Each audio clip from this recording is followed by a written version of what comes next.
अस्सलाम वालेकुम क्लास बच्चों। नेक्स्ट आपके पास टॉपिक है medians and modes of continuous random variable. अगर आपके पास मीडियन और मोड की बात आ जाए तो वो कंटिन्यूस रैंडम वेरिएबल के आपके पास क्या होंगे। अब if X is a discrete random variable, अगर एक्स कोई डिस्क्रीट रैंडम वेरिएबल है then the value of a satisfy the inequality. अगर एक्स डिस्क्रीट हो तो डिस्क्रीट के अंदर मीडियन के लिए वो इस इक्वेशन को सेटिस्फाई करवाता है। यानी अगर आपने मीडियन निकालना है डिस्क्रीट के अंदर तो ये वाली इक्वालिटी हमेशा होल्ड कर रही होगी कि अगर आप X random variable less than equals to A लें या X random variable greater than equal to A लें, उसकी प्रोबेबिलिटी निकालनी हो हमेशा उसका आंसर 1/2 से ग्रेटर आएगा। लेकिन अगर हमने मीडियन को देखना हो कंटिन्यूस के अंदर कि कंटिन्यूस के अंदर क्या चीज़ होती है तो कंटिन्यूस के अंदर उसकी कंडीशन मीडियन की इसमें कन्वर्ट हो जाती है। अगर आपने मीडियन किसी पॉइंट ए के अबाउट लेना है तो आप -∞ से ए पे चले जाओ या ए से इन्फिनिटी पे चले जाओ, दोनों सिचुएशन में आपका आंसर 1/2 के इक्वल आएगा। इसमें ग्रेटर इक्वल की कंडीशन होती है, इसमें डायरेक्ट इक्वालिटी की होती है। या अगर ए पॉइंट नहीं लेना डायरेक्ट आपने -∞ से +∞ पे जाना है तो उसके साथ 1/2 ज़रूर मल्टीप्लाई हो रहा होगा, जिसको सॉल्व करके 1/2 आंसर आएगा। क्योंकि आपको पता है कंटिन्यूस रैंडम वेरिएबल हो या डिस्क्रीट हो, जो आपके पास पूरे का पूरा इंटेग्रल होता है इसका सम ऑलवेज इक्वल टू 1 होता है। ठीक है, ये आपने पहले मीडियन का फॉर्मूला याद करना है कि डिस्क्रीट में क्या होता है। मीडियन का फॉर्मूला आपके पास बेसिकली कंटिन्यूस में क्या होता है या डायरेक्ट इसके अंदर कह सकते हो जो कैपिटल एफ ऑफ एक्स है, ये कैपिटल एफ ऑफ एक्स की ही वैल्यू है वो हमेशा 1/2 आती है, वो इस इक्वालिटी को सेटिस्फाई करेगा। अब उसके बाद सिमिलरली कहा हुआ है 2 quartiles Q1 and Q3 are defined by the relation. इसी तरह अगर आप इसी रिलेशन को यूज़ करो आप क्वार्टाइल्स को डिफाइन कर सकते हो। अगर आपने Q1 की बात करनी है तो -∞ से Q1 पे जाना पड़ेगा, उसकी वैल्यू भी 1/4 आएगी। अगर Q3 की बात करें Q3 से इन्फिनिटी पे जाना पड़ेगा, उसकी वैल्यू भी 1/4 के इक्वल आएगी। ये चारों कंडीशंस हमेशा फुलफिल होंगी अपने अपने फॉर्मूले के अकॉर्डिंग। ये चारों आपने सिचुएशंस याद कर लेनी है। इसके बाद नेक्स्ट फॉर्मूला आ जाता है मोड का। What is mode. अब देखें, अगर आपने बताना है कि मोड आपके पास क्या होता है कंटिन्यूस रैंडम वेरिएबल के केस में, तो अगर आपको कोई क्वेश्चन दे दिया जाए कहा जाए उसका मोड चेक करें तो मोड हमेशा इन 3 कंडीशंस को सेटिस्फाई करेगा। बेसिकली उन्होंने 3 कंडीशंस को 2 कंडीशन में कन्वर्ट किया है। फर्स्ट टर्म आपको ये बताई है कि आपके पास जो फंक्शन होगा उसका आपने जब फर्स्ट डेरिवेटिव लेना है वो इक्वल टू 0 आएगा और जो सेकंड डेरिवेटिव होगा वो हमेशा लेस देन 0 आएगा।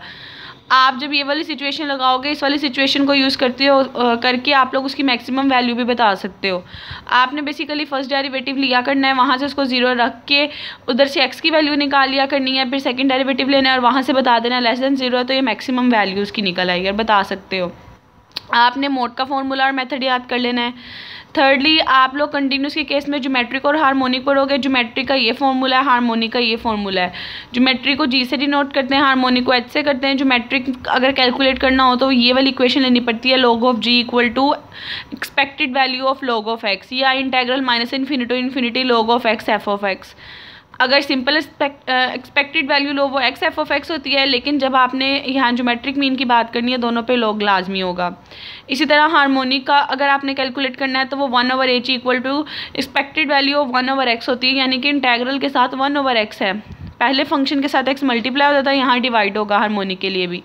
ये सारे फॉर्मूलाज इंपॉर्टेंट है कि अगले नेक्स्ट जो एग्जाम्पल करवानी है सब उसके अंदर यूज़ होने, इसलिए मैंने एक साइड पे भी लिखे हैं, वहाँ से भी देख सकते हो। आपको एग्जाम्पल में कहा एक फंक्शन दे दिया है, अब कहा है आपसे कि कोई कांस्टेंट है, कोई नंबर अननोन है, आपसे कहा है उसका mean, median, mode, harmonic mean, standard deviation, ये सारा कुछ निकालना है। इसके लिए सबसे पहले मैंने यहाँ फॉर्मूलाज लिख दिए आपकी आसानी के लिए, आप लोगों ने याद कर लेना। आपको ये तो पता ही है कि समीशन की फॉर्म में अगर रैंडम वेरिएबल में बात हो रही है या इंटेग्रल की फॉर्म में बात हो रही है तो हमेशा ओवरऑल सम इक्वल टू 1 होता है।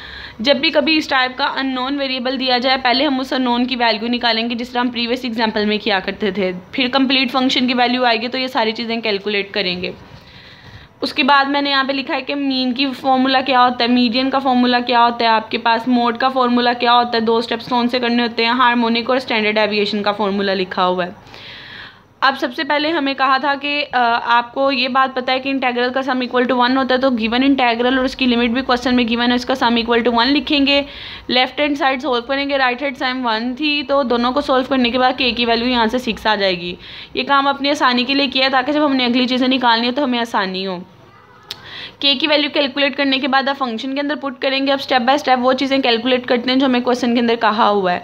जैसे कि पहले मीन कैलकुलेट करने को कहा है, मीन का फॉर्मूला लिखोगे कंटिन्यूस की फॉर्म में, वो x into F of x होता है, वैल्यू लिखोगे, इंटीग्रेट करोगे, आंसर आ जाएगा। नेक्स्ट मीडियन निकालने को कहा है। मीडियन के लिए कोई सी भी एक टर्म यूज़ करनी होती है, माइनस इन्फिनिटी से वाला भी यूज़ कर सकते हो, 2-3 फॉर्मूलाज थे। आपने मीडियन का फॉर्मूला लिखा कि वो इस चीज़ को सेटिस्फाई करता है। माइनस इन्फिनिटी की जगह उसकी लोअर लिमिट आप देखो क्या है, वो 0 थी, 0 आ जाएगी, ए एज इट इज़ रहेगा। फंक्शन की वैल्यू लिखोगे, लेफ्ट हैंड साइड और राइट हैंड साइड को इक्वल रखोगे यहाँ से आप, क्योंकि बेसिकली इसके अंदर फंक्शन की वैल्यू पुट करनी होती है। करने के बाद इसके फैक्टराइज करके यहाँ से ए की वैल्यू निकाल के बता दोगे आपके पास इसकी वैल्यू क्या आती है, तो वो 1/2 ही होगी। जो दूसरी वैल्यू होंगी वो एक्सेप्टेबल नहीं होंगी, क्योंकि वो 0-1 इंटरवल ओपन के बिटवीन लाया कर रही होंगी। इसी तरह थर्ड, जब आपने मोड निकालना है, मोड के लिए पहले गिवन फंक्शन का फर्स्ट डेरिवेटिव लोगे, इक्वल टू 0 रख के एक्स की वैल्यू निकालोगे, फिर सेकंड डेरिवेटिव लोगे। आपने गिवन फंक्शन में देखें लिखा, गिवन फंक्शन का आपने फर्स्ट डेरिवेटिव लिया, इक्वल टू 0 रखा, एक्स की वैल्यू 1/2y। अगेन जब आपने उसका डेरिवेटिव लेना है तो अगेन डेरिवेटिव लेने से वो -12 आएगा, तो देखिए नेगेटिव है, इसका मतलब इस वैल्यू पे मैक्सिमम आंसर दे रहा था एक्स इक्वल्स टू 1/2 पे।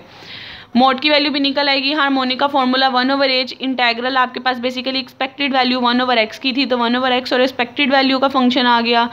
फंक्शन की वैल्यू गिवन है, लिमिट गिवन है, सॉल्व करोगे आंसर आ जाएगा। अब ये वाला काम करने के बाद नेक्स्ट आपने स्टैंडर्ड डेविएशन निकालना था। उसके लिए पहले आपको एक्स स्क्वायर की एक्सेप्टेड वैल्यू चाहिए होती है और एक्सपेक्टेड वैल्यू यानी म्यू का स्क्वायर लेना होता है। म्यू हम ऑलरेडी कैलकुलेट कर चुके हुए हैं। अब हम क्या करेंगे, एक दफ़ा ई के अंदर एक्स स्क्वायर पुट करेंगे, उसकी वैल्यू निकाल लेंगे, फिर इस फॉर्मूले में लगा देंगे। देखिए हमने बेसिकली ये 2 चीज़ें चाहिए थी। ये वाली चीज़ की वैल्यू ऑलरेडी पता थी, इसकी वैल्यू के लिए हमने गिवन वाले एक्सेप्टेड वैल्यू के अंदर पहले एक्स की जगह एक्स स्क्वायर पुट किया, उसको सॉल्व करके वैल्यू निकाल ली, फॉर्मूले के अंदर बाकी वैल्यूज पुट कर दी, तो हमारा ये आंसर आ गया।